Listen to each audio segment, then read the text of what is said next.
ಎಲ್ಲರಿಗೂ ನಮಸ್ಕಾರ ಸ್ನೇಹಿತರೆ. ದ್ವಾದಶ ರಾಶಿಗಳಲ್ಲಿ ಒಂದಾಗಿರುವಂಥ ಮಕರ ರಾಶಿಯ ಅಡಿಯಲ್ಲಿ ಜನಿಸಿರುವಂಥ ಜನರು ನಂಬಿಕೆಗೆ ಅರ್ಹರು.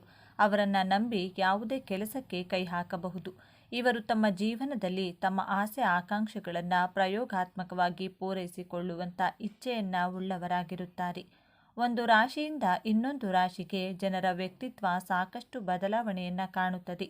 ಅದೇ ರೀತಿ ಮಕರ ರಾಶಿಯವರು ತಮ್ಮ ಜವಾಬ್ದಾರಿಗಳೇನಿರುತ್ತವೆ ಅನ್ನೋದನ್ನು ಅರ್ಥ ಮಾಡಿಕೊಂಡಿರುತ್ತಾರೆ ಹಾಗೂ ಅದರ ರೀತಿಯಲ್ಲೇ ಪ್ರಾಕ್ಟಿಕಲ್ ಆಗಿ ತಮ್ಮ ಆಕಾಂಕ್ಷೆಗಳನ್ನು ಪೂರೈಸಿಕೊಳ್ಳುವ ಪ್ರಯತ್ನವನ್ನು ಮಾಡುತ್ತಾರೆ. ದೀರ್ಘಕಾಲಿಕ ಯಶಸ್ಸಿಗಾಗಿ ಬೇಕಾಗಿರುವಂಥ ಪ್ರತಿಯೊಂದು ಪರಿಶ್ರಮವನ್ನು ಕೂಡ ನೀವು ಮಕರ ರಾಶಿಯವರ ಕೆಲಸದಲ್ಲಿ ನೋಡಬಹುದು. ಯಶಸ್ಸು ಅನ್ನೋದು ರಾತ್ರಿ ಬೆಳಗಾಗುವುದರೊಳಗೆ ಸಿಗುವಂಥದ್ದಲ್ಲ. ಅದಕ್ಕಾಗಿ ನಿಜವಾಗಲೂ ಕಷ್ಟಪಡಬೇಕು ಅನ್ನೋದನ್ನು ಮಕರ ರಾಶಿಯವರು ಹೇಳ್ತಾರೆ. ಮಕರ ರಾಶಿಯವರೇ, ನೀವು ಕೇವಲ ಕಷ್ಟಪಡಲು ಹುಟ್ಟಿದವರಲ್ಲ, ನೀವು ಸಾಮ್ರಾಜ್ಯ ಕಟ್ಟಲು ಹುಟ್ಟಿದವರು. ಆದರೆ ಕಳೆದ 7.5 ವರ್ಷಗಳಿಂದ ನಿಮ್ಮ ಜೀವನ ಹೇಗಾಗಿದೆ ಎಂಬುದು ನಿಮಗೆ ಮತ್ತು ಆ ಭಗವಂತನಿಗೆ ಮಾತ್ರ ಗೊತ್ತು. ನೀವು ನಂಬಿದವರೇ ನಿಮಗೆ ಮೋಸ ಮಾಡಿರಬಹುದು. ಕೈಗೆ ಬಂದ ತುತ್ತು ಬಾಯಿಗೆ ಬರದ ಹಾಗೆ ಎಷ್ಟೋ ಅವಕಾಶಗಳು ತಪ್ಪಿ ಹೋಗಿರಬಹುದು. ಬೆಟ್ಟದಷ್ಟು ಭಾರವನ್ನ ಎದೆಯ ಮೇಲೆ ಹೊತ್ಕೊಂಡು ಮುಖದಲ್ಲಿ ನಗು ನಟಿಸುತ್ತಾ ಬದುಕುವ ಕಲೆ ನಿಮಗಲ್ಲದೆ ಬೇರೆಯವರಿಗೆ ಬರೋದಿಲ್ಲ. ನನ್ನ ಕಷ್ಟಗಳು ಯಾವಾಗ ಕಳೆಯುತ್ತದೆ, ನನಗೆ ಈ ನರಕದಿಂದ ಮುಕ್ತಿ ಇಲ್ವಾ ಎಂದು ನೀವು ಕಣ್ಣೀರು ಹಾಕಿದ ರಾತ್ರಿಗಳು ಒಂದೆರಡಲ್ಲ. ಆದರೆ ಕಣ್ಣೀರು ಒರೆಸಿಕೊಳ್ಳಿ, ಯಾಕಂದರೆ ಸಾಕ್ಷಾತ್ ಶನಿ ಮಹಾತ್ಮ ನಿಮ್ಮ ರಾಶಿಯ ಅಧಿಪತಿ. ಅವನು ನಿಮ್ಮನ್ನು ಪರೀಕ್ಷೆ ಮಾಡಿದ್ದಾಯಿತು. ಈಗ ಪ್ರತಿಫಲ ಕೊಡುವ ಸಮಯ ಬಂದಿದೆ. ಮಕರ ರಾಶಿಯವರ ಪಾಲಿಗೆ ಸುವರ್ಣಯುಗ ಆರಂಭವಾಗುವ ವರ್ಷ ಸಾಡೆ ಸಾತಿಯ ಕಡೆಯ ಘಟ್ಟದಲ್ಲಿ ನೀವಿದ್ದೀರಿ. ಕತ್ತಲೆ ಸುರಿದು ಬೆಳಕು ಹರಿಯುವ ಸಮಯವಿದ್ದು, ಆದರೆ ಎಚ್ಚರ, ಶನಿದೇವ ಅಷ್ಟು ಸುಲಭವಾಗಿ ಒಲಿಯುವುದಿಲ್ಲ. ನಿಮ್ಮ ಕಳೆದು ಹೋದ ವೈಭವ, ಹಣ ಮತ್ತು ಅಧಿಕಾರ ಮರಳಿರಬೇಕು ಅಂದರೆ ನೀವು ಬದಲಾಗಲೇಬೇಕು. ಈ ವಿಡಿಯೋದಲ್ಲಿ ನಾನು ಹೇಳುವ 5 ರಹಸ್ಯಗಳು ಸಾಮಾನ್ಯವಾದದ್ದಲ್ಲ. ಇವು ಸಿದ್ಧಿ ಪುರುಷರು ಪಾಲಿಸುವಂಥ ಶಕ್ತಿಶಾಲಿ ಸೂತ್ರಗಳು. ಇದನ್ನು ಅರ್ಧಕ್ಕೆ ಬಿಟ್ಟು ಹೋದರೆ ನಿಮ್ಮ ಅದೃಷ್ಟದ ಬಾಗಿಲನ್ನು ನೀವೇ ಮುಚ್ಚಿಕೊಂಡ ಹಾಗೆ. ವಿಷಯಕ್ಕೆ ಹೋಗುವ ಮುನ್ನ ಒಂದು ಸಣ್ಣ ಗುರುದಕ್ಷಿಣೆ. ನಾನು ನಿಮಗೆ ಇಷ್ಟೆಲ್ಲ ರಹಸ್ಯಗಳನ್ನು ಉಚಿತವಾಗಿ ತಿಳಿಸಿಕೊಡ್ತೀನಿ. ಬದಲಾಗಿ ನೀವು ಈ ಚಾನಲ್ಗೆ ಒಂದು ಸಬ್ಸ್ಕ್ರೈಬ್ ಮಾಡಿ. ನೆನಪಿಡಿ, ಕೃತಜ್ಞತೆ ಇದ್ದವರ ಮೇಲೆ ಶನಿದೇವನ ಕೃಪೆ ಸದಾ ಇರುತ್ತದೆ. ಕಮೆಂಟ್ ಬಾಕ್ಸ್ನಲ್ಲಿ ಜೈ ಶನಿದೇವ ಎಂದು ಬರೆಯಿರಿ. ಒಬ್ಬ ವ್ಯಕ್ತಿಯ ಚರ್ಮದಲ್ಲಿ ಯಾವ ಸೌಂದರ್ಯವೂ ಶಾಶ್ವತವಾಗಿರುವುದಿಲ್ಲ. ಆ ಸೌಂದರ್ಯ ಇರುವುದು ವ್ಯಕ್ತಿಯು ಮಾಡುವಂಥ ಕರ್ಮದಲ್ಲಿ ಅಡಗಿರುತ್ತದೆ. ಅಂದರೆ ವ್ಯಕ್ತಿಯ ಆಚಾರ ವಿಚಾರದಲ್ಲಿ, ಅವನ ನಡತೆಯಲ್ಲಿ, ಅವನು ಆಡುವ ಮಾತಿನಲ್ಲಿ, ಅವನ ವ್ಯವಹಾರದಲ್ಲಿ, ಅವನ ಚಾರಿತ್ರ್ಯದಲ್ಲಿ ಹಾಗೂ ಅವನ ಸಂಸ್ಕಾರದಲ್ಲಿ ಅವನ ಸೌಂದರ್ಯ ಹಾಗೂ ವ್ಯಕ್ತಿತ್ವ ಕಂಡುಬರುತ್ತದೆ. ಯಾರ ಜೀವನದಲ್ಲಿ ಇವೆಲ್ಲವೂ ಒಳ್ಳೆಯ ರೀತಿಯಾಗಿ ಇರುತ್ತದೆಯೋ ಅಂತಹ ವ್ಯಕ್ತಿಯು ಇಡೀ ಪ್ರಪಂಚದಲ್ಲಿ ಎಲ್ಲರಿಗಿಂತ ಅತ್ಯಂತ ಸುಂದರವಾದ ವ್ಯಕ್ತಿ ಎಂದೇ ಹೇಳಬಹುದು. ಮಕರ ರಾಶಿ ಎಂದರೆ ಕಷ್ಟದ ಜೀವನ ಎಂದು ತುಂಬ ಜನ ಭಾವಿಸಿದ್ದಾರೆ. ಶನಿಯ ಆಳ್ವಿಕೆಯಲ್ಲಿರುವ ಈ ರಾಶಿಯು ಸದಾ ಕಷ್ಟಗಳನ್ನು ಎದುರಿಸಬಹುದು. ಆದರೆ ಮಕರ ರಾಶಿಯ ಚಿಹ್ನೆ ಪರ್ವತವನ್ನು ಏರುವ ಮೇಕೆ. ಇದು ಕೇವಲ ಒಂದು ಚಿಹ್ನೆಯಲ್ಲ, ಮಕರ ರಾಶಿಯವರ ಜೀವನ ಮತ್ತು ವ್ಯಕ್ತಿತ್ವದ ಸಂಪೂರ್ಣ ಪ್ರತಿಬಿಂಬ. ಮೇಕೆಯಂತೆ ಅವರು ನಿಧಾನವಾಗಿ ಆದರೆ ಸ್ಥಿರವಾಗಿ ತಮ್ಮ ಗುರಿಯತ್ತ ಸಾಗುತ್ತಾರೆ. ಇವರ ಜೀವನದಲ್ಲಿ ಆತುರಕ್ಕೆ, ಆಡಂಬರಕ್ಕೆ ಜಾಗವಿಲ್ಲ. ಇವರ ನಡಿಗೆಯಲ್ಲಿ, ಮಾತಿನಲ್ಲಿ ಒಂದು ರೀತಿಯ ಗಾಂಭೀರ್ಯ ಮತ್ತು ಆಳತೆ ಇರುತ್ತದೆ. ನಿಮ್ಮ ಸಂಕಲ್ಪ ಸಿದ್ಧಿಯಾಗಲಿ. ಈಗ ಮಕರ ರಾಶಿಯವರು ಕೋಟ್ಯಾಧಿಪತಿಗಳಾಗಲು ಪಾಲಿಸಬೇಕಾದ 5 ಕಠಿಣ ಸೂತ್ರಗಳು ಇಲ್ಲಿವೆ. ಮೊದಲನೇ ರಹಸ್ಯ, ಬನ್ನಿ ವೃಕ್ಷದ ಪೂಜೆ. ಮಕರ ರಾಶಿಯವರಿಗೆ ಶನಿ ಸಾಡೆ ಸಾತಿಯ ಪ್ರಭಾವ ಕಡಿಮೆಯಾಗಬೇಕು ಅಂದರೆ ಮನೆಯ ಹತ್ತಿರ ಅಥವಾ ದೇವಸ್ಥಾನದಲ್ಲಿರುವ ಶಮಿ ವೃಕ್ಷಕ್ಕೆ, ಬನ್ನಿ ಮರಕ್ಕೆ ಪ್ರತಿ ಶನಿವಾರ ಸಂಜೆ ಸಾಸಿವೆ ಎಣ್ಣೆಯ ದೀಪವನ್ನು ಹಚ್ಚಬೇಕು. ಇದು ಸಾಮಾನ್ಯ ಮರ ಅಲ್ಲ. ಪಾಂಡವರು ತಮ್ಮ ಆಯುಧಗಳನ್ನು ಬಚ್ಚಿಟ್ಟಿದ್ದು ಇದೇ ಮರದಲ್ಲಿ. ಈ ಮರದ ಕೆಳಗೆ ದೀಪ ಹಚ್ಚೋದ್ರಿಂದ ನಿಮ್ಮ ಶತ್ರುಗಳ ನಾಶವಾಗುತ್ತದೆ ಮತ್ತು ಕೋರ್ಟ್ ಕೇಸ್ ಅಥವಾ ಸಾಲದ ಸಮಸ್ಯೆ ಇದ್ದರೆ ಅದು ಬೆಂಕಿ ಬಿದ್ದಂತೆ ಹತ್ತಿಯಂತೆ ಉರಿದು ಹೋಗುತ್ತದೆ. ಎರಡನೇ ರಹಸ್ಯ, ಕಪ್ಪು ನಾಯಿಯ ಸೇವೆ. ಇದು ವಿಚಿತ್ರ ಅನಿಸಬಹುದು, ಆದರೆ ಸತ್ಯ. ಮಕರ ರಾಶಿಯವರಿಗೆ ಪ್ರಾಣಿಗಳಿಂದಲೇ ಅದೃಷ್ಟ ಬರುತ್ತದೆ. ನೀವು ಆರ್ಥಿಕವಾಗಿ ಬೆಳೆಯಬೇಕು ಅಂದರೆ ಪ್ರತಿ ಶನಿವಾರ ಅಥವಾ ಸಾಧ್ಯವಾದರೆ ಪ್ರತಿದಿನ ಒಂದು ಕಪ್ಪು ನಾಯಿಗೆ ರೊಟ್ಟಿ ಅಥವಾ ಬಿಸ್ಕೆಟನ್ನು ತಿನ್ನಿಸಿ. ನಾಯಿ ಭೈರವನ ಸ್ವರೂಪ. ಅದು ನಿಮ್ಮ ಕೈಯಿಂದ ಆಹಾರ ತಿಂದರೆ ನಿಮ್ಮ ದಾರಿದ್ರ್ಯವನ್ನು ಅದು ತನ್ನ ಜೊತೆ ತೆಗೆದುಕೊಂಡು ಹೋಗುತ್ತದೆ ಎಂದು ಅರ್ಥ. ಮೂರನೇ ರಹಸ್ಯ, ಪಾದಗಳ ರಕ್ಷಣೆ. ಶನಿಗ್ರಹವು ಮನುಷ್ಯನ ಪಾದಗಳಿಗೆ ಕಾರಕನಾಗಿದ್ದಾನೆ. ಮಕರ ರಾಶಿಯವರು ಗಮನಿಸಬೇಕಾದ ರಹಸ್ಯ ಅಂದರೆ ಸ್ವಚ್ಛತೆ. ನಿಮ್ಮ ಪಾದಗಳು ಮತ್ತು ನೀವು ಧರಿಸುವ ಚಪ್ಪಲಿ ಸದಾ ಸ್ವಚ್ಛವಾಗಿರಲಿ. ಹರಿದ ಚಪ್ಪಲಿಯನ್ನು ಅಪ್ಪಿತಪ್ಪಿಯೂ ಧರಿಸಬೇಡಿ. ಸ್ನಾನ ಮಾಡುವಾಗ ಮೊದಲು ಪಾದಗಳಿಗೆ ನೀರು ಹಾಕಿಕೊಳ್ಳಿ. ಯಾರ ಪಾದಗಳು ಸ್ವಚ್ಛವಾಗಿರುತ್ತವೆಯೋ ಅಲ್ಲಿ ಲಕ್ಷ್ಮಿಯವರ ಮನೆಯಲ್ಲಿ ಶಾಶ್ವತವಾಗಿ ನೆಲೆಸುತ್ತಾಳೆ. ಇದು ಶನಿಯನ್ನು ಒಲಿಸಿಕೊಳ್ಳುವ ತಂತ್ರ. 4ನೇ ರಹಸ್ಯ, ಸುಳ್ಳು ಸಾಕ್ಷಿ ಹೇಳಬೇಡಿ. ಮಕರ ರಾಶಿಯವರು ಸತ್ಯವಂತರು, ಆದರೆ ಕೆಲವೊಮ್ಮೆ ಪರಿಸ್ಥಿತಿಯ ಒತ್ತಡಕ್ಕೆ ಸಿಲುಕಿ ಸುಳ್ಳು ಹೇಳುವ ಸನ್ನಿವೇಶ ಬರಬಹುದು. ಆದರೆ ನೀವು ಮಾಡಬಾರದ ಒಂದೇ ತಪ್ಪು ಅಂದರೆ ಸುಳ್ಳು ಸಾಕ್ಷಿ ಹೇಳುವುದು ಅಥವಾ ಇಲ್ಲದ ಭರವಸೆ ಕೊಡುವುದು. ಶನಿದೇವ ನ್ಯಾಯಾಧೀಶ. ನೀವು ಪ್ರಾಮಾಣಿಕವಾಗಿ ನಡೆದರೆ ಶನಿ ನಿಮಗೆ ರಾಜಯೋಗ ಕೊಡುತ್ತಾನೆ. ಅಡ್ಡದಾರಿ ಹಿಡಿದ್ರೆ ಬಂದ ಹಣ ಕೂಡ ನೀರು ಪಾಲಾಗುತ್ತೆ. ನೇರ ನಡೆ ನುಡಿ ನಿಮ್ಮ ಮಂತ್ರವಾಗಿರಲಿ. 5ನೇ ಮತ್ತು ಅಂತಿಮ ರಹಸ್ಯ, ಛಾಯಾದಾನ. ಇದು ಕುಂಭರಾಶಿಯವರಿಗೂ ಅನ್ವಯವಾಗುತ್ತದೆ, ನಿಮಗೂ ಕೂಡ ಅನ್ವಯವಾಗುತ್ತದೆ. ಒಂದು ಬಟ್ಟಲಿನಲ್ಲಿ ಸಾಸಿವೆ ಎಣ್ಣೆ ಹಾಕಿ ಅದರಲ್ಲಿ ನಿಮ್ಮ ಮುಖ ನೋಡಿ ಆ ಎಣ್ಣೆಯನ್ನು ದಾನ ಮಾಡಿ. ಇದು ಸಾಡೆ ಸಾತಿಯ ಕೆಟ್ಟ ಪ್ರಭಾವವನ್ನು ಬುಡ ಸಮೇತ ಕಿತ್ತು ಹಾಕುವ ಬ್ರಹ್ಮಾಸ್ತ್ರ. ಪ್ರತಿ ತಿಂಗಳು ಒಂದು ಶನಿವಾರವಾದರೂ ಇದನ್ನು ಮಾಡಿ. ವರ್ಷದ ಕೊನೆಯಲ್ಲಿ ನಿಮ್ಮ ಬ್ಯಾಂಕ್ ಬ್ಯಾಲೆನ್ಸ್ ನೋಡಿ ನೀವೇ ಆಶ್ಚರ್ಯಪಡುತ್ತೀರಾ. ಸ್ನೇಹಿತರೆ, ಮಕರ ರಾಶಿಯವರು ಮೊಸಳೆ ಇದ್ದ ಹಾಗೆ, ಒಮ್ಮೆ ಹಿಡಿದರೆ ಬಿಡುವುದಿಲ್ಲ. ನಿಮ್ಮ ವರ್ಷ ನಿಮ್ಮ ಗುರಿಯನ್ನು ಗಟ್ಟಿಯಾಗಿ ಹಿಡಿದುಕೊಳ್ಳಿ. ಸಾಡೆ ಸಾತಿ ಮುಗಿಯುವ ಹಂತದಲ್ಲಿದೆ. ಕತ್ತಲೆಯನ್ನು ಕಂಡು ಹೆದರಬೇಡಿ. ಸೂರ್ಯೋದಯ ಹತ್ತಿರದಲ್ಲೇ ಇದೆ. ಮಕರ ರಾಶಿಯವರ ವೃದ್ಧಾಪ್ಯದ ಜೀವನದ ಬಗ್ಗೆ ನೋಡೋಣ. ಯೌವನಾವಸ್ಥೆಯಲ್ಲಿ ತುಂಬ ಹಾರ್ಡ್ವರ್ಕ್ ಮಾಡ್ತಾ ಇದ್ದಾರೆ. ವಯಸ್ಸಾದ ಹಾಗೆ ಹೆಚ್ಚು ಕೆಲಸ ಮಾಡೋದಿಲ್ಲ. ಆದರೆ ಮನೆಯೊಳಗೆ ಹೊರಗಡೆ ಆಗಲಿ ಮನೆಯ ಅಕ್ಕಪಕ್ಕದಲ್ಲಿ ಸಣ್ಣ ಪುಟ್ಟ ಕೆಲಸಗಳನ್ನು ಮಾಡ್ತಾನೆ ಇರ್ತಾರೆ. ಮಕರ ರಾಶಿಯವರು ಸುಮ್ಮನೆ ಕೂತ್ಕೊಂಡು ತಿನ್ನುವವರು ಅಲ್ಲವೇ ಅಲ್ಲ. ಚಿಕ್ಕ ವಯಸ್ಸಿನಲ್ಲಿ ಹಾಗೂ ವೃದ್ಧಾಪ್ಯದಲ್ಲಿ ಹಠ ಮಾಡುತ್ತಾರೆ. ಆದರೆ ಯೌವನಾವಸ್ಥೆಯಲ್ಲಿ ಹಠ ಮಾಡದೆ ಸ್ವಲ್ಪ ಮೆಚೂರ್ಡ್ ಆಗಿ ಬಿಹೇವ್ ಮಾಡ್ತಾರೆ. ಆರೋಗ್ಯದ ಬಗ್ಗೆ ಚಿಂತೆಯನ್ನು ಮಾಡ್ತಾರೆ. ಹೆಚ್ಚು ಟ್ರಾವೆಲಿಂಗ್ ಮಾಡಲು ಇಷ್ಟಪಡೋದಿಲ್ಲ. ಆದರೆ ಟ್ರಾವೆಲ್ ಮಾಡಿದರೆ ಆ ಸ್ಥಳದಿಂದ ಯಾವುದಾದರೂ ಹೊಸ ಜ್ಞಾನವನ್ನು ಕಲಿತುಕೊಳ್ಳುತ್ತಾರೆ. ಐತಿಹಾಸಿಕ ಕ್ಷೇತ್ರಗಳಿಗೆ ಭೇಟಿ ನೀಡಲು ಇಷ್ಟಪಡುತ್ತಾರೆ. ವಯಸ್ಸಾದಂತೆ ಧರ್ಮದ ಕಡೆ ಇವರ ಮನಸ್ಸು ಆಕರ್ಷಿತವಾಗುತ್ತದೆ. ಇತಿಹಾಸದ ಪುಸ್ತಕಗಳು, ಧಾರ್ಮಿಕ ಪುಸ್ತಕಗಳನ್ನು ಓದುವಂತಹ ಅಭ್ಯಾಸವನ್ನು ಬೆಳೆಸಿಕೊಳ್ತಾರೆ. ವೃದ್ಧಾಪ್ಯದಲ್ಲಿ ಇವರಿಗೆ ಬ್ಯಾಕ್ ಪೇನ್, ಕಾಲು ನೋವು, ಜಾಯಿಂಟ್ ಪೇನ್, ಸರ್ವಿಕಲ್ ರಿಲೇಟೆಡ್ ಪ್ರಾಬ್ಲಮ್ಸ್ಗಳನ್ನು ಫೇಸ್ ಮಾಡಬೇಕಾಗುತ್ತದೆ. ಮಕರ ರಾಶಿಯ ಮಕ್ಕಳ ಬಗ್ಗೆ ನೋಡೋಣ. ಪಂಚಮಾಧಿಪತಿ ಶುಕ್ರ ಗ್ರಹ ನಿಮಗೆ ಆಪೋಸಿಟ್ ಪರ್ಸನಾಲಿಟಿಯವರಾಗಿರುತ್ತಾರೆ. ನಿಮ್ಮ ಮಕ್ಕಳು ತುಂಬ ಮೂಡಿ ಸ್ವಭಾವ, ಚಂಚಲ ಮನಸ್ಥಿತಿಯವರು, ಓಡಾಡಿಕೊಂಡು ಚುರುಕು ಸ್ವಭಾವದಿಂದ ಇರುತ್ತಾರೆ. ಐಷಾರಾಮಿ ವಸ್ತುಗಳ ಬಗ್ಗೆ ಆಸಕ್ತಿ ಉಳ್ಳವರು. ತುಂಬ ಲಕ್ಸುರಿಯಸ್ ಥಿಂಗ್ಸ್ಗಳು ಇವರನ್ನು ಅಟ್ರಾಕ್ಟ್ ಮಾಡ್ತಾ ಇರುತ್ತದೆ. ಸೌಂದರ್ಯ ಪ್ರಜ್ಞೆ ಉಳ್ಳವರು. ತುಂಬ ಬ್ಯೂಟಿ ಕಾನ್ಷಿಯಸ್ ಇರುತ್ತದೆ. ನಿಮ್ಮ ಮಕ್ಕಳಲ್ಲಿ ತನ್ನನ್ನು ತಾನು ಸುಂದರವಾಗಿ ಅಲಂಕರಿಸಿಕೊಳ್ಳುತ್ತಾರೆ. ಐಷಾರಾಮಿ ವಸ್ತುಗಳ ಬಗ್ಗೆ ಆಸಕ್ತಿ ಉಳ್ಳವರು. ತುಂಬ ಲಕ್ಸುರಿಯಸ್ ಥಿಂಗ್ಸ್ಗಳು ಇವರನ್ನು ಅಟ್ರಾಕ್ಟ್ ಮಾಡ್ತಾ ಇರುತ್ತದೆ. ಸೌಂದರ್ಯ ಪ್ರಜ್ಞೆ ಉಳ್ಳವರು. ತುಂಬ ಬ್ಯೂಟಿ ಕಾನ್ಷಿಯಸ್ ಇರುತ್ತದೆ. ನಿಮ್ಮ ಮಕ್ಕಳಲ್ಲಿ ತನ್ನನ್ನು ತಾನು ಸುಂದರವಾಗಿ ಅಲಂಕರಿಸಿಕೊಳ್ಳುತ್ತಾರೆ. ಮ್ಯೂಸಿಕ್, ಡ್ಯಾನ್ಸಲ್ಲಿ ತುಂಬ ಇಂಟ್ರೆಸ್ಟನ್ನು ತೋರಿಸ್ತಾರೆ. ಫ್ಯಾಷನ್, ಬ್ರ್ಯಾಂಡೆಡ್ ಥಿಂಗ್ಸ್ಗಳ ಕಡೆ ಆಕರ್ಷಿತರಾಗುತ್ತಾರೆ. ಶಾಂತ ಸ್ವಭಾವದವರು. ಕೋಪ ಅಷ್ಟು ಬೇಗ ಬರೋದಿಲ್ಲ. ಕೋಪ ಬಂದರೆ ಅಷ್ಟು ಬೇಗ ತಣ್ಣಗಾಗೋದಿಲ್ಲ. ಆದರೆ ತುಂಬ ಕೂಲ್ ಆಗಿರುತ್ತಾರೆ. ತುಂಬ ಸ್ಮಾರ್ಟ್ ಆಗಿರುತ್ತಾರೆ. ಮಕರ ರಾಶಿಯವರ ಮಕ್ಕಳು ವಿದ್ಯಾಭ್ಯಾಸಕ್ಕಿಂತ ಉತ್ತಮ ಕೆರಿಯರ್ ಲೈಫ್ ಬಗ್ಗೆ ಕಾನ್ಸಂಟ್ರೇಷನ್ ಮಾಡ್ತಾರೆ. ಮಕರ ರಾಶಿಯವರ ವೈವಾಹಿಕ ಜೀವನದ ಬಗ್ಗೆ ನೋಡೋಣ. ಮಕರ ರಾಶಿಯ ಸಪ್ತಮಾಧಿಪತಿ ಚಂದ್ರಗ್ರಹ, ನಿಮ್ಮ ರಾಶಿಯಾಧಿಪತಿ ಶನಿಗ್ರಹ. ವೈವಾಹಿಕ ಜೀವನದಲ್ಲಿ ಭಿನ್ನಾಭಿಪ್ರಾಯಗಳಿರುತ್ತವೆ. ತುಂಬ ಎಮೋಷ್ನಲ್. ನಿಮ್ಮನ್ನು ನಿಮ್ಮ ವೈಫ್ ಪಾರ್ಟ್ನರ್ ತುಂಬ ಪ್ರೀತಿನೂ ಮಾಡ್ತಾರೆ. ನಿಮ್ಮ ಕುಟುಂಬದವರನ್ನು ಕೇರ್ ಮಾಡ್ತಾರೆ. ಆದರೆ ನೀವೇನಾದರೂ ಅವರಿಂದ ವಿಷಯಗಳನ್ನು ಮುಚ್ಚಿಟ್ಟಿದ್ದು ಅವರಿಗೆ ಗೊತ್ತಾದರೆ ಮಹಾಭಾರತ ಯುದ್ಧವನ್ನೇ ಮಾಡಲು ಸ್ಟಾರ್ಟ್ ಮಾಡ್ತಾರೆ. ನಿಮ್ಮ ಕುಟುಂಬವನ್ನು ಬಹಳ ಚೆನ್ನಾಗಿ ನಿರ್ವಹಣೆಯನ್ನು ಮಾಡ್ತಾರೆ. ಚಿಕ್ಕ ಚಿಕ್ಕ ವಿಷಯಗಳಿಗೆ ಸೀರಿಯಸ್ ಆಗಬೇಡಿ. ನಿಮ್ಮ ಮ್ಯಾರಿಡ್ ಲೈಫಲ್ಲಿ ಎಷ್ಟೇ ಸಮಸ್ಯೆಗಳು ಬಂದರೂ ಜೊತೆಯಲ್ಲಿಯೇ ಇದ್ದು ನಿಭಾಯಿಸುತ್ತೀರಾ.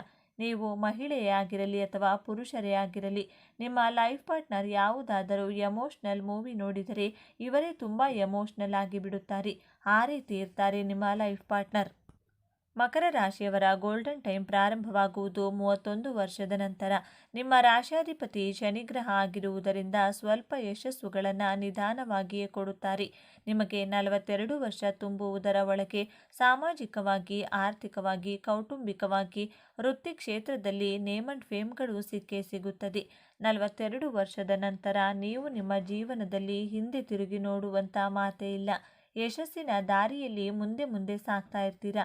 ಇವತ್ತಿನ ಈ ವಿಡಿಯೋದಲ್ಲಿ ಮಕರ ರಾಶಿಯವರು ತಮ್ಮ ಜೀವನದಲ್ಲಿ ಸಕ್ಸಸ್ ಅಂದರೆ ತಮ್ಮ ಜೀವನದಲ್ಲಿ ಯಶಸ್ಸು ಕಾಣಬೇಕಂದ್ರೆ ಏನು ಮಾಡಬೇಕು, ನಿಮ್ಮ ಜೀವನದಲ್ಲಿ ಸಕ್ಸಸ್ ಆಗಬೇಕೆಂದರೆ ನೀವು ಮಾಡಬೇಕಾದ ಸೀಕ್ರೆಟ್ ಯಾವುದು ಎಂಬುದನ್ನು ಪರಿಪೂರ್ಣವಾಗಿ ಇಂದಿನ ಈ ವಿಡಿಯೋದಲ್ಲಿ ಸಂಪೂರ್ಣವಾದ ಮಾಹಿತಿಯನ್ನು ತಿಳಿಯೋಣ ಬನ್ನಿ. ಅದಕ್ಕೂ ಮೊದಲು ನೀವು ಮಕರ ರಾಶಿಯವರಾಗಿದ್ದಲ್ಲಿ ಈಗಲೇ ಈ ವಿಡಿಯೋಗೆ ಲೈಕ್ ಮಾಡಿ. ಹಾಗೆಯೇ ನೀವಿನ್ನೂ ನಮ್ಮ ಚಾನಲ್ಗೆ ಸಬ್ಸ್ಕ್ರೈಬ್ ಮಾಡಿಕೊಂಡಿಲ್ಲವೆಂದರೆ ಈಗಲೇ ಸಬ್ಸ್ಕ್ರೈಬ್ ಮಾಡಿಕೊಳ್ಳಿ ಹಾಗೂ ಪಕ್ಕದಲ್ಲಿರುವ ಬೆಲ್ ಐಕಾನ್ ಮೇಲೆ ಕ್ಲಿಕ್ ಮಾಡಿಕೊಳ್ಳಿ. ನಮ್ಮ ಹೊಸ ಹೊಸ ಮಾಹಿತಿಯ ನೋಟಿಫಿಕೇಷನ್ ಪಡೆದುಕೊಳ್ಳಿ. ಹೌದು ಸ್ನೇಹಿತರೆ, ಇರುವಂತಹ 12 ರಾಶಿ ಚಕ್ರಗಳಲ್ಲಿ ಅತಿಯಾದ ಕಷ್ಟ ಹಾಗೂ ನೋವುಗಳನ್ನು ಸಹಿಸಿಕೊಳ್ಳುವಂಥ ತುಂಬ ಶಕ್ತಿ ಯಾರಿಗಾದರೂ ಇದೆಯೇ ಎಂದು ನೋಡಿದರೆ ಖಂಡಿತವಾಗಿಯೂ ಸಹ ಅದು ಮಕರ ರಾಶಿಯವರಾಗಿರುತ್ತಾರೆ. ಈ ಮಕರ ರಾಶಿಯವರಿಗೆ ಎಷ್ಟೇ ಕಷ್ಟಗಳು, ಅವಮಾನಗಳು, ಅಪಮಾನಗಳಾದರೂ ಸಹ ಆ ಎಲ್ಲ ನೋವನ್ನು ತಮ್ಮ ಮನಸ್ಸಿನಲ್ಲಿಯೇ ಇಟ್ಕೊಂಡು ತಮ್ಮ ಹೃದಯವನ್ನು ಕಲ್ಲು ಮಾಡಿಕೊಂಡು ಎಲ್ಲವನ್ನ ಸಹಿಸಿಕೊಂಡು ನಿಲ್ಲುವಂಥ ಮನಸ್ಥಿತಿ ಯಾರಿಗಾದರೂ ಇದೆ ಅಂದರೆ ಅದು ಮಕರ ರಾಶಿಯವರಾಗಿರುತ್ತಾರೆ. ಮಕರ ರಾಶಿಯವರಲ್ಲಿ ಕೆಲವೊಬ್ಬರು ಈ ಕಷ್ಟಗಳನ್ನು ಹಾಗೂ ನೋವುಗಳನ್ನು ಸಹಿಸಿಕೊಳ್ಳಲಾಗದೆ ಕೆಲವರು ರೆಬಲ್ ಆಗಿದ್ದವರನ್ನು ಸಹ ನಾವು ನೋಡಬಹುದು. ಆದರೆ ಮಕರ ರಾಶಿಯವರಲ್ಲಿ ಅತಿ ಹೆಚ್ಚು ಜನರು ಅಂದರೆ 100ಕ್ಕೆ 95ರಷ್ಟು ತುಂಬ ನೋವನ್ನು ಅನುಭವಿಸುತ್ತಾರೆ. ತಮ್ಮ ಜೀವನದಲ್ಲಿ ಆಗುವಂತಹ ಪ್ರತಿಯೊಂದು ನೋವನ್ನು ಎಲ್ಲಿಯೂ ಸಹ ಹೇಳದೆ, ಹೊರಗಡೆ ಯಾರೊಬ್ಬರಿಗೂ ಸಹ ತಮ್ಮ ನೋವನ್ನು ತಿಳಿಸದೆ, ಇಲ್ಲದ ಮನಸ್ಸಿನಲ್ಲಿ ತಮ್ಮ ಮನಸ್ಸನ್ನು ಆದಷ್ಟು ಕಲ್ಲು ಮಾಡಿಕೊಳ್ಳುವಂಥ ಮನಸ್ಥಿತಿ ಈ ಮಕರ ರಾಶಿಯವರಿಗಿರುತ್ತದೆ. ಬೇರೆಯವರು ಇವರ ಬಗ್ಗೆ ಏನೇ ಅಂದುಕೊಳ್ಳಲಿ, ಆಡಿಕೊಳ್ಳಲಿ, ಯಾರು ಎಷ್ಟೇ ಕಷ್ಟ ಹಾಗೂ ನೋವನ್ನು ಕೊಡಲಿ, ಮಕರ ರಾಶಿಯವರು ಇದ್ಯಾವುದಕ್ಕೂ ಕಿವಿಗೊಡದೆ, ಯಾರೊಬ್ಬರಿಗೂ ಹೇಳದೆ ತಮ್ಮ ನೋವನ್ನು ತಾವೇ ಅನುಭವಿಸುತ್ತಾ ಬಂಡೆಕಲ್ಲಿನ ರೀತಿಯಾಗಿ ನಿಂತುಕೊಂಡು ಆ ಎಲ್ಲ ಕಷ್ಟಗಳನ್ನು ಎದುರಿಸುತ್ತಾ ಮುನ್ನುಗ್ಗುತ್ತಾ ಮುಂದೆ ವಿಜಯವನ್ನು ಪಡೆದುಕೊಳ್ತಾರೆ. ಮಕರ ರಾಶಿಯವರ ಬಗ್ಗೆ ಯಾರೇ ಏನೇ ಅಂದುಕೊಂಡ್ರೂ ಸಹ ಅದರ ಬಗ್ಗೆ ತಲೆಕೆಡಿಸಿಕೊಳ್ಳದೆ ಇವರು ಮುಂದಿನ ಗುರಿಯ ಬಗ್ಗೆ ಮಾತ್ರ ಯೋಚನೆ ಮಾಡ್ತಿರ್ತಾರೆ. ಇವರಿಗೆ ಮುಂದೆ ಗುರಿ ಮಾತ್ರ ಕಾಣುತ್ತಿರುತ್ತದೆ. ಮಕರ ರಾಶಿಯವರು ಇವರು ಆಗಬೇಕಾದಂತಹ ಕೆಲಸ ಕಾರ್ಯಗಳ ಬಗ್ಗೆ ಹೆಚ್ಚು ಗಮನ ಹರಿಸುತ್ತಾರೆ. ಯಾವುದೇ ಕೆಲಸವಿರಲಿ ಅದನ್ನು ಪರಿಪೂರ್ಣವಾಗಿ ಮಾಡಿರುತ್ತಾರೆ. ಇವರು ಯಾವುದೇ ಕೆಲಸದಲ್ಲಿ ಕೈ ಹಾಕಿದರೂ ಸಹ ಜಯ ಇವರದ್ದೇ ಆಗಿರುತ್ತದೆ. ಇವರು ಹಿಡಿದ ಯಾವುದೇ ಕೆಲಸವಿರಲಿ ಆ ಕೆಲಸ ಆಗಬೇಕೆಂದು ಇವರು ಅಂದುಕೊಂಡ್ರೆ ಆ ಕೆಲಸವನ್ನು ಅರ್ಧಕ್ಕೆ ಬಿಡುವ ಪ್ರಶ್ನೆಯೇ ಇಲ್ಲ. ಆ ಕೆಲಸವನ್ನು ಮಾಡಿ ಮುಗಿಸುತ್ತಾರೆ. ಅದಕ್ಕಾಗಿ ಎಂತಹ ಪ್ರಯತ್ನ ಬೇಕಾದರೂ ಇವರು ಮಾಡುವುದಕ್ಕೆ ರೆಡಿ ಇರ್ತಾರೆ. ಮಕರ ರಾಶಿಯವರಿಗೆ ಯಾರೇ ಎಷ್ಟೇ ಕಷ್ಟ ಕೊಟ್ಟರೂ ಅದನ್ನು ಎದುರಿಸಿ ನಿಲ್ಲುವ ಧೈರ್ಯ ಹಾಗೂ ಸಾಮರ್ಥ್ಯ ತುಂಬ ಇರುತ್ತದೆ. ಕಷ್ಟ ಎನ್ನುವುದು ಇವತ್ತು ಇರುತ್ತೆ, ನಾಳೆ ಹೋಗುತ್ತೆ ಎನ್ನುವಂತಹ ಮನೋಭಾವವನ್ನು ಹೊಂದಿರುತ್ತಾರೆ. ಯಾವುದೇ ಕಷ್ಟ ಬರಲಿ ಅದನ್ನು ನಿಭಾಯಿಸ್ತೇನೆ ಎನ್ನುವ ಆತ್ಮಸ್ಥೈರ್ಯ ಇವರಲ್ಲಿರುತ್ತದೆ. ಇದು ಮಕರ ರಾಶಿಯವರಿಗೆ ತುಂಬ ಧನಾತ್ಮಕ ವಿಚಾರವಾಗಿರುತ್ತದೆ. ಇವರಿಗೆ ತಾಳ್ಮೆ ಎನ್ನುವುದು ಹೆಚ್ಚಿನದಾಗಿರುತ್ತದೆ. ಮಕರ ರಾಶಿಯವರು ತುಂಬ ಕಠಿಣ ಪರಿಶ್ರಮದ ಮೂಲಕ ಕೀರ್ತಿಯನ್ನು ಪಡೆಯುವಂತಹ ಭಾಗ್ಯ ಇವರದ್ದಾಗಿರುತ್ತದೆ. ಪ್ರೀತಿ ಇರಲಿ ಅಥವಾ ಒಂದು ವಸ್ತು ಇರಲಿ, ಮಕರ ರಾಶಿಯವರಿಗೆ ಯಾವುದು ಸಹ ಸುಲಭವಾಗಿ ಸಿಕ್ಕಿದ್ದಲ್ಲ. ಇವರೇ ಕಷ್ಟಪಟ್ಟು ತಮ್ಮ ಪರಿಶ್ರಮದಿಂದ ಆ ಶ್ರಮಕ್ಕೆ ಬೇಕಾಗಿರುವಂತಹ ಒಂದು ಪ್ರಯತ್ನ, ಆ ಪ್ರಯತ್ನಕ್ಕೆ ಬೇಕಾಗಿರುವಂತಹ ಆತ್ಮಸ್ಥೈರ್ಯ, ಅದಕ್ಕೆ ಬೇಕಾದಂತಹ ನಂಬಿಕೆ ಹಾಗೂ ತಾಳ್ಮೆಯಿಂದ ಪರಿಶ್ರಮ ಹಾಕಿ ಪ್ರತಿಯೊಂದನ್ನು ಸ್ವಯಂ ಪ್ರೇರಣೆಯಾಗಿ ಪಡೆದುಕೊಳ್ತಾರೆ. ಮಕರ ರಾಶಿಯವರು ತುಂಬ ಶ್ರಮಜೀವಿಗಳು. ಕೆಲಸದ ವಿಚಾರದಲ್ಲಿ ತುಂಬಾ ಹಾರ್ಡ್ ವರ್ಕ್ ಮಾಡ್ತಾರೆ. ಅದಕ್ಕೆ ತಕ್ಕಂತೆ ಸಮಾಜದಲ್ಲಿ ಇವರಿಗೆ ಹೆಸರು, ಕೀರ್ತಿ, ಗೌರವ, ಪ್ರೀತಿ ಹಾಗೂ ವಿಶ್ವಾಸ ಸಿಗುವಂಥದ್ದು. ರಾಜಕೀಯ ವಿಷಯಕ್ಕೆ ಸಂಬಂಧಿಸಿದಂತೆ ರಾಜಕೀಯದಲ್ಲಿ ರಾಜಕೀಯ ಯಾರಾದರೂ ಮಾಡ್ತಾರೆ ಅಂದರೆ ಆ ರಾಜಕೀಯ ಮಾಡುವುದಕ್ಕೆ ಹೆಸರುವಾಸಿಯಾದ ರಾಶಿ ಎಂದರೆ ಇದೇ ಮಕರ ರಾಶಿ. ಈ ಮಕರ ರಾಶಿಯವರು ಒಂದು ರಾಜಕೀಯ ವಲಯದಲ್ಲಿ ತಮ್ಮ ಹೆಸರನ್ನು ಗುರುತಿಸಿಕೊಂಡಿರುತ್ತಾರೆ. ರಾಜಕೀಯ ಗುಣಗಳನ್ನು ತಮ್ಮ ಜೀವನದಲ್ಲಿ ರೂಢಿಸಿಕೊಂಡಿರುತ್ತಾರೆ. ಪ್ರತಿಯೊಂದು ರಾಜಕೀಯ ವಿಚಾರಗಳನ್ನು ತಪ್ಪದೇ ಪಾಲನೆ ಮಾಡ್ತಾ ಇರ್ತಾರೆ. ಪ್ರತಿ ವಿಷಯದಲ್ಲಿಯೂ ಸಹ ಸ್ವತಃ ಸತತ ಪ್ರಯತ್ನವನ್ನು ಇವರು ಸದಾ ಮಾಡ್ತಾ ಇರ್ತಾರೆ. ಮಕರ ರಾಶಿಯವರು ತಮಗೆ ಬೇಕಾದ ಕೆಲಸ ಕಾರ್ಯಗಳು ಆದಷ್ಟು ಬೇಗ ಆಗಬೇಕಾದ್ರೆ ಸ್ವಂತ ಬುದ್ಧಿವಂತಿಕೆಯಿಂದ ಆಲೋಚನೆ ಮಾಡಿ ಅದಕ್ಕೆ ಬೇಕಾದಂತಹ ಪ್ರಯತ್ನಗಳನ್ನು ಮಾಡಿ ಮುಗಿಸ್ತಾರೆ. ಇವರು ಒಮ್ಮೆ ಮನಸ್ಸಿಗೆ ಹಾಕಿಕೊಂಡ್ರೆ ಎಂಥದ್ದೇ ಕೆಲಸವಿರಲಿ ನೀರು ಕುಡಿದಷ್ಟು ಸುಲಭವಾಗಿ ಮಾಡಿ ಮುಗಿಸ್ತಾರೆ. ಮಾಡಬೇಕಾದಂತಹ ಕೆಲಸಗಳಿಗೆ ಬೇಕಾದ ಪ್ರಯತ್ನಗಳನ್ನು ಬಹಳ ತಾಳ್ಮೆಯಿಂದ ನಿರಂತರವಾಗಿ ಬಹಳ ಅಚ್ಚುಕಟ್ಟಾಗಿ ಮಾಡ್ತಾ ಇರ್ತಾರೆ. ಯಾವುದೇ ಒಂದು ಕೆಲಸದಲ್ಲಿ ಯಾವುದೇ ರೀತಿಯ ತೊಂದರೆ ಬಂದರೆ ಆ ಕೆಲಸವನ್ನು ಅರ್ಧಕ್ಕೆ ಬಿಡದೆ ನಾನು ಆ ಕೆಲಸವನ್ನು ಬೇರೆ ರೀತಿಯಾಗಿ ಮಾಡ್ತೀನಿ ಎಂದು ಹೇಳಿ ಇವರ ಸ್ವಂತ ಬುದ್ಧಿವಂತಿಕೆಯಿಂದ ಅರ್ಥ ಮಾಡಿಕೊಂಡು ಬೇರೆ ರೀತಿಯಾಗಿರುವಂಥ ಕೆಲಸವನ್ನು ಸತತ ಪ್ರಯತ್ನವನ್ನು ಮಾಡಿ ಸತತ ಪ್ರಯತ್ನದಿಂದ ಆ ಕೆಲಸಕ್ಕೆ ಜಯವನ್ನು ಕಾಣುತ್ತಾರೆ. ಇದರಿಂದ ಪ್ರೀತಿ ವಿಶ್ವಾಸವನ್ನು ಗಳಿಸುವುದರ ಜೊತೆಗೆ ಉತ್ತಮವಾದ ಪ್ರತಿಫಲವನ್ನು ಪಡೆದುಕೊಳ್ತಾರೆ.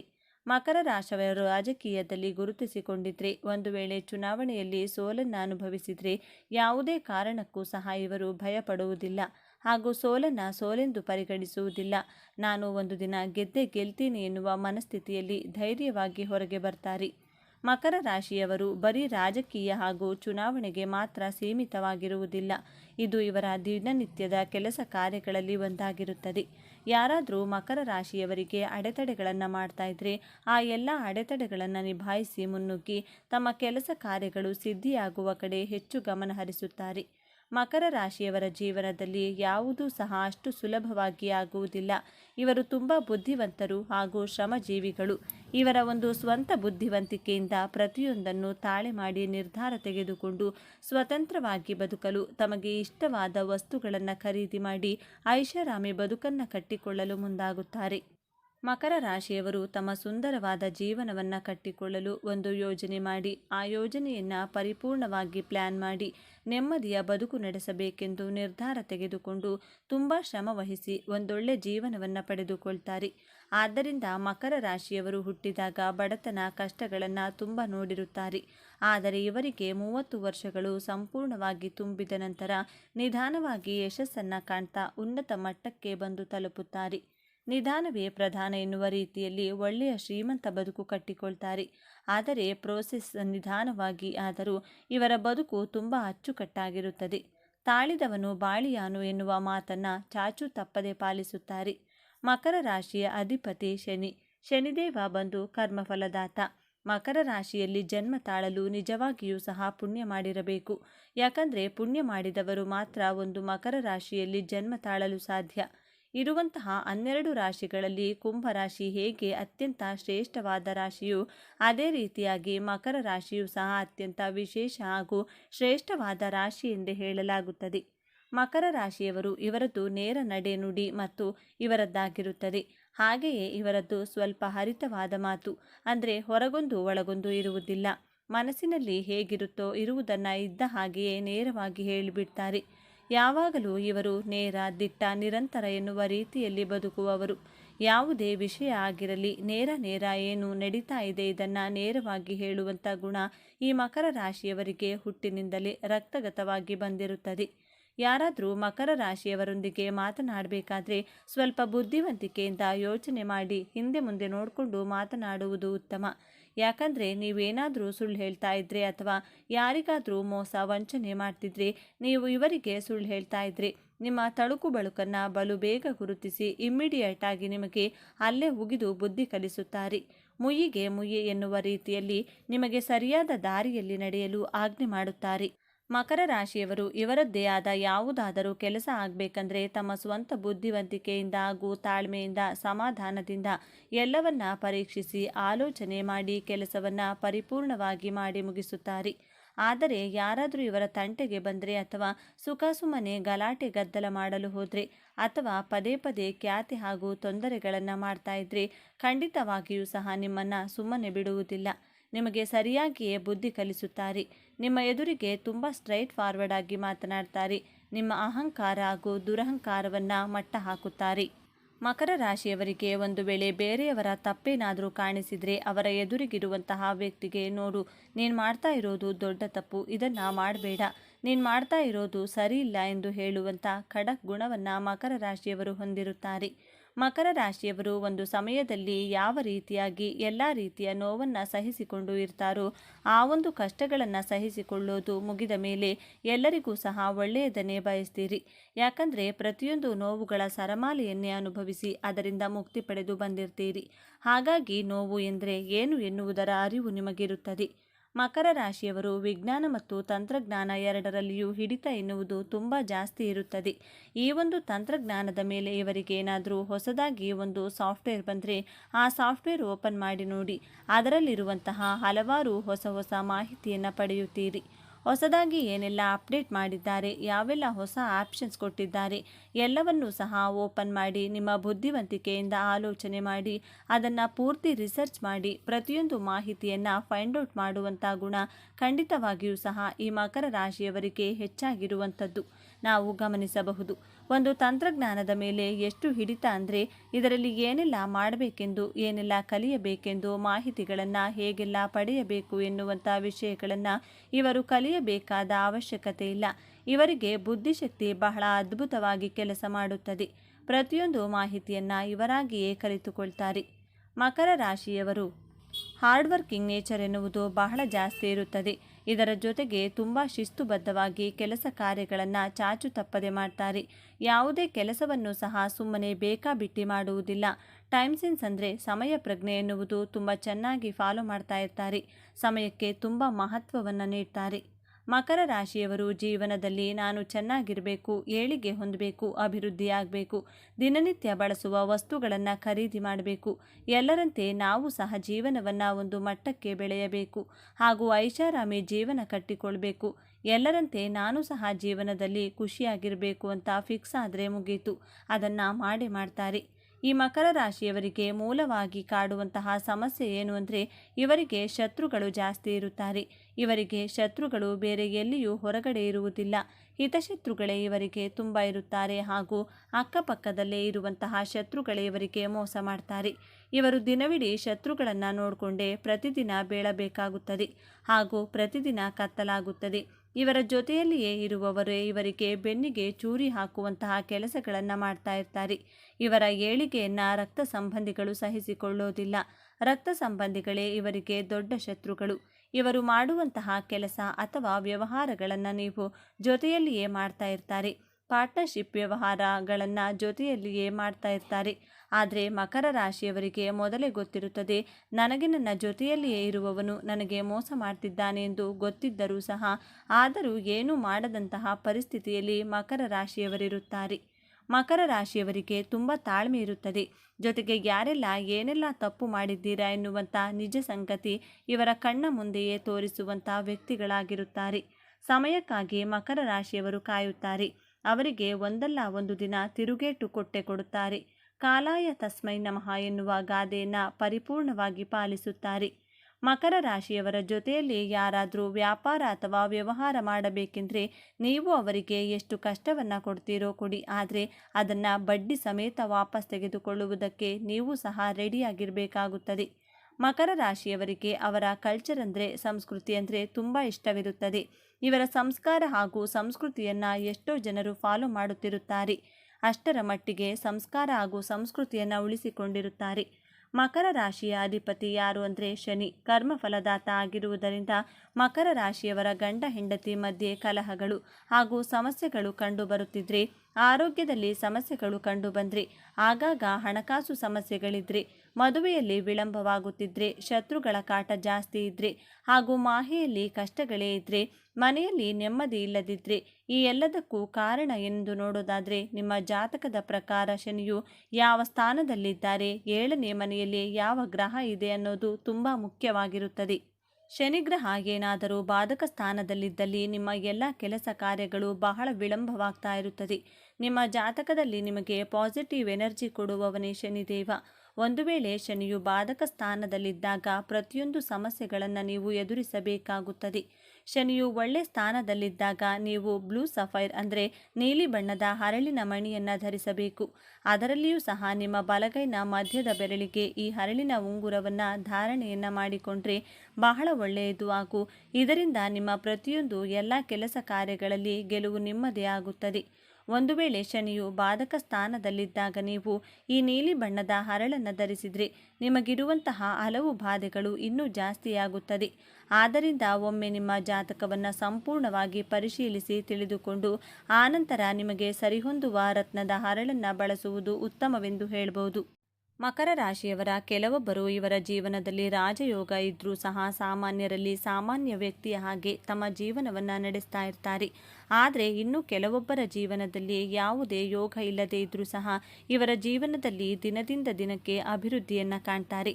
ಇದಕ್ಕೆ ಕಾರಣ ಏನೆಂದರೆ, ಯಾವ ದಾರಿಯಲ್ಲಿ ಹೋದರೆ ನನಗೆ ಒಳ್ಳೆಯದಾಗುತ್ತದೆ, ಜೀವನದಲ್ಲಿ ಹೇಗೆಲ್ಲ ಸಕ್ಸಸ್ ಆಗ್ತೀನಿ, ಯಾವ ರೀತಿಯ ವ್ಯಾಪಾರ ಅಥವಾ ಯಾವ ಬಿಸ್ನೆಸ್ ಮಾಡಿದರೆ ಲಾಭವಾಗುತ್ತದೆ ಹಾಗೂ ಯಾವ ದುಡಿಮೆಯನ್ನು ಕೈ ಹಿಡಿಯುತ್ತದೆ ಎನ್ನುವಂಥ ವಿಚಾರಗಳನ್ನು ಬಹಳ ಸೂಕ್ಷ್ಮವಾಗಿ ಮತ್ತು ಪರಿಪೂರ್ಣವಾಗಿ ತಿಳಿದುಕೊಂಡಿರುತ್ತಾರೆ. ಇನ್ನು ಮಕರ ರಾಶಿಯವರು ತಮ್ಮ ಜೀವನದಲ್ಲಿ ಇದುವರೆಗೂ ಪಡಬಾರದ ಕಷ್ಟಗಳನ್ನೆಲ್ಲ ಅನುಭವಿಸಿದ್ದೀರಾ. ಪ್ರತಿಯೊಂದು ವಿಚಾರದಲ್ಲೂ ತುಂಬ ಕಷ್ಟಪಟ್ಟಿದ್ದೀರಾ. ಈ ಎಲ್ಲದರಿಂದಲೂ ಸಹ ಮುಕ್ತಿ ಪಡೆಯುವಂತಹ ಕಾಲ ನಿಮಗೆ ಕೂಡಿ ಬಂದಿದೆ. ನೀವು ನಿಮ್ಮ ಜೀವನದಲ್ಲಿ ಬಹಳ ಕಷ್ಟಕರವಾದ ನೋವುಗಳನ್ನು ಅನುಭವಿಸಿದ್ದೀರಾ. ಈ ಎಲ್ಲ ಕಷ್ಟಗಳಿಂದ ಹೊರಬರಬೇಕು ಅಂದರೆ ಈ ಒಂದು ಬಹಳ ಉಪಯುಕ್ತವಾದ ಈ ಒಂದು ತಂತ್ರವನ್ನು ಮಾಡಿ ನೋಡಿ. ನಿಮ್ಮೆಲ್ಲ ಪ್ರತಿಯೊಂದು ಕಷ್ಟಗಳಿಂದ ಆದಷ್ಟು ಬೇಗ ಹೊರಬಂದು ಅಭಿವೃದ್ಧಿಯ ಕಡೆಗೆ ಸಾಗುತ್ತೀರಿ. ಸಾಧ್ಯವಾದಲ್ಲಿ ನಿಮ್ಮ ಜೀವನದಲ್ಲಿ ಅದೇ ಜಗಳ ಜಂಜಾಟದ ನೋವನ್ನು ಅನುಭವಿಸಬೇಕಾಗುತ್ತದೆ. ಇನ್ನೂ ಅನೇಕ ದೊಡ್ಡ ದೊಡ್ಡ ಸಂಕಷ್ಟಗಳನ್ನು ದಿನನಿತ್ಯ ಎದುರಿಸಬೇಕಾಗುತ್ತದೆ. ಹಾಗಾಗಿಯೇ ಈ ಒಂದು ತಂತ್ರವನ್ನು ತಪ್ಪದೆ ಮಾಡಿಕೊಳ್ಳಿ. ಈ ಒಂದು ತಂತ್ರವನ್ನು ಮಾಡಿಕೊಳ್ಳುವುದು ಹೇಗೆ ಎನ್ನುವುದನ್ನು ನೋಡೋಣ ಬನ್ನಿ. ಮಕರ ರಾಶಿಯವರು ಈ ಒಂದು ತಂತ್ರವನ್ನು ಸೋಮವಾರದ ದಿನದಂದು ಮಾಡಿಕೊಂಡ್ರೆ ಉತ್ತಮ ಫಲವನ್ನು ಕೊಡುತ್ತದೆ. 11 ಸೋಮವಾರಗಳ ಕಾಲ ಈ ತಂತ್ರವನ್ನು ಮಾಡಿದರೆ ಖಂಡಿತವಾಗಿಯೂ ಸಹ ನಿಮ್ಮ ಜೀವನದಲ್ಲಿ ಅಡೆತಡೆಗಳಿಲ್ಲದೆ ಯಾವುದೇ ತೊಂದರೆ ಇಲ್ಲದೆ ಯಶಸ್ಸನ್ನು ಹೊಂದುವಿರಿ. ಈ ತಂತ್ರವನ್ನು ಮಾಡಿಕೊಳ್ಳುವುದು ಹೇಗೆ ಅಂದರೆ, ಹಸುವಿನ ಹಾಲನ್ನು ತೆಗೆದುಕೊಳ್ಬೇಕು. ಯಾವುದೇ ಕಾರಣಕ್ಕೂ ಸಹ ಪ್ಯಾಕೆಟ್ ಹಾಲನ್ನು ಉಪಯೋಗಿಸಬಾರದು. ಬೆಳಿಗ್ಗೆ ಸಮಯದಲ್ಲಿ ಹಸುವಿನ ಕೆಚ್ಚಲಿನಿಂದ ಕರೆಯುವಂಥ ಶುದ್ಧವಾದ ಹಾಲನ್ನು ಮಾತ್ರ ತೆಗೆದುಕೊಳ್ಬೇಕು. ಸ್ವಲ್ಪ ಪ್ರಮಾಣದ ಹಾಲನ್ನು ತೆಗೆದುಕೊಳ್ಬೇಕು. ಆ ಹಾಲನ್ನು ತೆಗೆದುಕೊಂಡು ಶಿವನ ದೇವಸ್ಥಾನಕ್ಕೆ ಹೋಗಬೇಕು. ಆ ಹಾಲಿಗೆ ಸ್ವಲ್ಪ ಪ್ರಮಾಣದ ಶುದ್ಧವಾದ ನೀರನ್ನು ಹಾಕಿ 1 ಲೀಟರಷ್ಟು ಹಾಲನ್ನು ತೆಗೆದುಕೊಂಡು ಹೋಗಬೇಕು. ಇದಕ್ಕೆ ಸ್ವಲ್ಪ ಶುದ್ಧವಾದ ನೀರನ್ನು ಸೇರಿಸಿ ನಂತರ ಈ ಮಿಶ್ರಣದ ಹಾಲನ್ನು ಶಿವಲಿಂಗಕ್ಕೆ ಅಭಿಷೇಕವನ್ನು ಮಾಡಿ. ಸಾಧ್ಯವಾದರೆ ನೀವೇ ನಿಮ್ಮ ಕೈಯಿಂದ ಶಿವಲಿಂಗಕ್ಕೆ ಹಾಲಿನ ಅಭಿಷೇಕವನ್ನು ಮಾಡಿ. ಯಾವ ದೇವಸ್ಥಾನದಲ್ಲಿ ಶಿವಲಿಂಗ ಮುಟ್ಟಲು ಪರ್ಮಿಷನ್ ಇರುತ್ತದೆಯೋ ಅಂತಹ ಶಿವನ ದೇವಸ್ಥಾನದಲ್ಲಿ ನೀವು ಈ ತಂತ್ರವನ್ನು ಮಾಡಿ ಶಿವಲಿಂಗಕ್ಕೆ ಅಭಿಷೇಕ ಮಾಡುವಾಗ ಶಿವಸ್ತೋತ್ರವನ್ನು ಭಕ್ತಿಯಿಂದ ಪಠಿಸಬೇಕು. ಓಂ ನಮಃ ಶಿವಾಯ ನಮಃ ಎನ್ನುವ ಮಂತ್ರವನ್ನು ಪಠಿಸುತ್ತಾ ಮನದಲ್ಲಿ ಶಿವನನ್ನು ಪೂಜಿಸಿ ನಮಸ್ಕರಿಸಿ. ಈ ರೀತಿಯಾಗಿ ಸತತವಾಗಿ 11 ಸೋಮವಾರಗಳ ಕಾಲ ತಪ್ಪದೆ ನಿರಂತರವಾಗಿ ನೀವು ಹೀಗೆ ಮಾಡುವುದರಿಂದ ನಿಮ್ಮ ಜೀವನದಲ್ಲಿ ಬಹಳ ಬೇಗ ಯಶಸ್ಸನ್ನು ಕಾಣ್ತೀರಾ. ಶಿವನು ತನ್ನ ಭಕ್ತರಿಗೆ ಹಾಗೂ ಭಕ್ತಿಗೆ ಬಹಳ ಬೇಗ ಒಲಿದು ಯಶಸ್ಸನ್ನು ಕೊಡುತ್ತಾನೆ. ಶನಿದೇವನು ಸಹ ಪೂಜೆ ಮಾಡಿದ್ದು ಸಾಕ್ಷಾತ್ ಶಿವನನ್ನು ಬಿಟ್ಟರೆ ಬೇರೆ ಯಾರನ್ನೂ ಅಲ್ಲ. ಮಕರ ರಾಶಿಯವರು ಸಾಮಾನ್ಯವಾಗಿ ನೀವು ಈ ಆಂಜನೇಯ ಸ್ವಾಮಿಯನ್ನು ಪೂಜಿಸಿದರೆ ತುಂಬ ಒಳ್ಳೆಯದು. ಮಕರ ರಾಶಿಯವರಿಗೆ ಹಾಗೂ ಕುಂಭ ರಾಶಿಯವರಿಗೆ ಒಳ್ಳೆಯದಾಗುತ್ತದೆ ಎಂದು ಹೇಳಲಾಗುತ್ತದೆ. ಏಕೆಂದರೆ ಶಿವಪೂಜಿತ ಶನಿ ಎಂದು ಹೇಳುವುದರಿಂದ, ಹಾಗಾಗಿ ಶಿವನ ಆರಾಧನೆ ಮಾಡುವುದರಿಂದ ನಿಮ್ಮ ಎಲ್ಲ ಕಷ್ಟ ಕಾರ್ಪಣ್ಯಗಳು ಸಹ ಸಂಪೂರ್ಣವಾಗಿ ಒಂದೊಂದಾಗಿ ನಿವಾರಣೆಯಾಗುತ್ತದೆ. ಶಿವನು ಅಲಂಕಾರ ಪ್ರಿಯನಲ್ಲ, ಅಭಿಷೇಕ ಪ್ರಿಯ. ಹಾಗಾಗಿ ಶಿವನನ್ನು ಒಲಿಸಿಕೊಳ್ಳುವುದು ತುಂಬ ಸುಲಭ. ಮಕರ ರಾಶಿಯವರಿಗೆ ದೇವರು ಒಳ್ಳೆಯದನ್ನೇ ಮಾಡಲಿ ಎಂದು ಕೇಳಿಕೊಳ್ಳೋಣ. ಸರಿ ಸ್ನೇಹಿತರೆ, ಈ ಮಾಹಿತಿ ನಿಮಗೆ ಇಷ್ಟವಾಗಿದೆ ಎಂದು ನಾನು ಭಾವಿಸ್ತೇನೆ. ಈ ಮಾಹಿತಿಯನ್ನು ನಿಮ್ಮೆಲ್ಲ ಮಕರ ರಾಶಿಯ ಸ್ನೇಹಿತರಿಗೂ ಹಾಗೂ ಸಂಬಂಧಿಕರಿಗೂ ಆದಷ್ಟು ತಪ್ಪದೇ ಶೇರ್ ಮಾಡಿ ತಿಳಿಸಿ. ಬನ್ನಿ, ನಿಮ್ಮ ಅನಿಸಿಕೆ ಅಭಿಪ್ರಾಯಗಳನ್ನು ಹಂಚಿಕೊಳ್ಳಿ. ಎಲ್ಲರೂ ತಪ್ಪದೇ ಶ್ರೀ ಶನೇಶ್ವರ ಸ್ವಾಮಿಯೇ ನಮಃ ಎಂದು ಕಮೆಂಟ್ ಮಾಡಿ. ಹೆಚ್ಚಿನ ಮಾಹಿತಿಗಾಗಿ ನಮ್ಮ ಚಾನಲ್ಗೆ ಸಬ್ಸ್ಕ್ರೈಬ್ ಮಾಡಿಕೊಳ್ಳಿ. ಸರ್ವೇ ಜನ ಸುಖಿನೋ ಭವಂತು. ಧನ್ಯವಾದಗಳು.